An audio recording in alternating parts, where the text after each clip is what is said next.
Shalom Israel. Call Halal Yahweh Bahashem Yahweh Shai Bahashem Rakah Quadash. Double honors to the apostles of Great Millstone for teaching me this truth and who rule well. And a sincere salutations to the house of David, you Akim pushing this truth to the four corners of the earth in all truth and all faith and in all sincereness, risking and putting your lives on the line daily for the names Yahweh, Yahweh Shai. It's Zakar'Yah coming at you with another lesson. Lord's willing, it be edifying.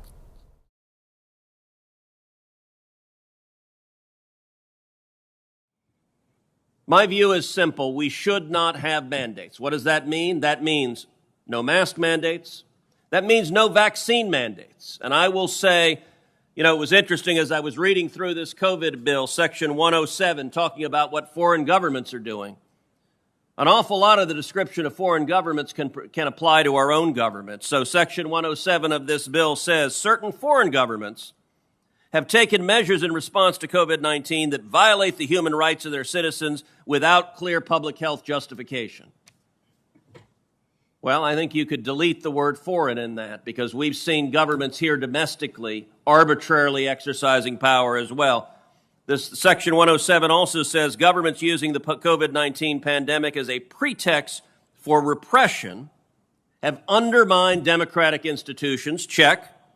Debilitated institutions for transparency and public integrity, check. Quashed legitimate dissent. I might remind you that Anthony Fauci in those emails asked Facebook to silence anyone who said anything different than the government directive on speech, including if you suggested the origin of the Wuhan virus was actually in Wuhan, China, in a Chinese government lab.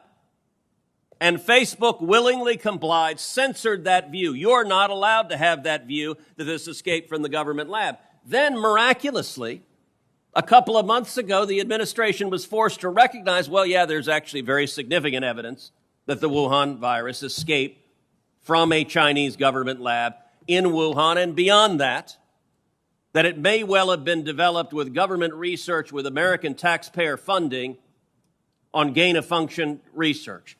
Those views that were banned for a year are now acknowledged as having very significant scientific basis behind them. My view, there should be no mandates, no mask mandates, no vaccine mandates, and no vaccine passports. And what my amendment focuses on is just the last piece of it. Vaccine passports, and I will say finally, this should be a proposition that is bipartisan.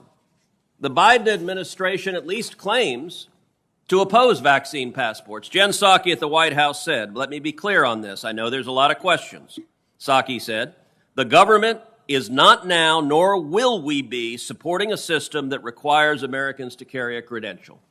If that is right, if that is credible, then I would urge the committee to adopt my amendment prohibiting U.S. taxpayer funds from going to or the American government participating in an international body creating a vaccine passport that would be required for Americans traveling abroad. I have a number of questions and concerns about the substance of this amendment. However, the text of this amendment is clearly outside the scope of the Foreign Relations Committee's jurisdiction. Indeed, the text is drawn directly from S. 1932, a bill sponsored by the senator from Texas that has been referred to the HELP Committee. This amendment prohibits the use of federal funds for the creation of a vaccine passport system or vaccine tracking database, including at the state level, and it requires that COVID-19 vaccination records be destroyed by all federal departments and agencies. Neither of these issues fall within our committee's jurisdiction. Accordingly, I rule this amendment out of order. Mr. Chairman. Senator from Texas. Mr. Chairman, I think that jurisdictional argument is not justifiable based on the underlying bill. The underlying bill is about policies engaging in a bilateral basis in response to COVID. This amendment is prohibiting participating in an international organization creating a vaccine passport. This bill talks about vaccine monitoring.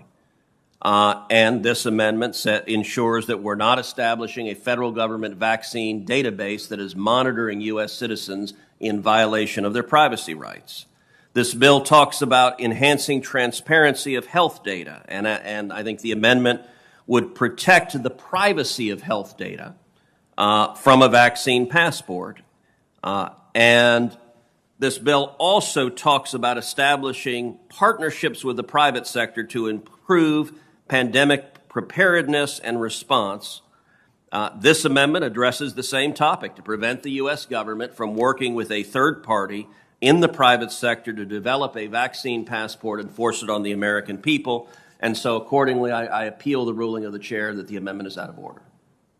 The Senator appeals the ruling of the chair that the amendment is not in order because it is outside of this committee's jurisdiction.